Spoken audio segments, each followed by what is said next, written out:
des trophées ou encore des médailles. Mais ce n'est pas tout. L'aéroport de Madère a été rebaptisé le 29 mars 2017 au nom de Cristiano Ronaldo.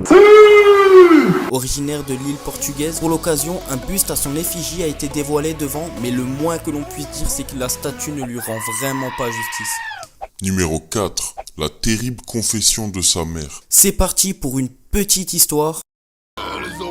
À 30 ans, Maria Dolores dos Santos Aveiro est confrontée à un choix crucial. Enceinte de son 4e enfant, une vie de famille difficile et pauvre, elle ne pense pas avoir les ressources nécessaires pour offrir une bonne éducation à celui-ci. Elle prend alors la décision de rencontrer un médecin pour lui faire part de son choix et procéder à l'avortement. Celui-ci est catégorique et refuse. C'est non. Malgré la décision négative du médecin, elle tente l'avortement et elle rend alors visite à un voisin qui lui inculque technique pour expulser l'embryon et une nouvelle fois, c'est un échec, ou plutôt une réussite je dirais. Pour finir, son père étant fan de l'ancien président et acteur Ronald Reagan, ce qui lui a valu son deuxième prénom Ronaldo. Numéro 3. Une détente de basketteur. Cristiano Ronaldo saute plus haut que la moyenne des joueurs de NBA. Avec de l'élan, il peut s'élever jusqu'à 78 cm, soit 7 cm de plus que la moyenne en NBA. Numéro 2. Le cœur sur la main. Avec des revenus estimés à 82,6 millions sur les 12 derniers mois, l'attaquant du Real de Madrid devance le basketteur de Cleveland, LeBron James, et son éternel rival Lionel Messi. Moi j'aimerais mettre mes mains dans mes poches, mais y a trop de billets.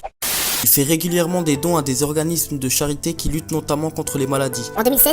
En 2016, il a été contacté par les parents d'un enfant malade. Le garçon espagnol âgé de 10 mois avait besoin d'être opéré d'urgence du cerveau. Les parents espéraient récupérer une paire de crampons de Ronaldo pour la vendre aux enchères, mais le joueur a choisi de financer directement l'opération et les soins du petit, qui lui coûta environ 76 000 €. Ou par cet autre don de 165 000 $ à l'attention d'un centre de recherche contre le cancer au Portugal. Le dernier don en date est la prime de victoire de Ligue des Champions, soit 1,5 million aux familles des victimes de l'attentat de Manchester.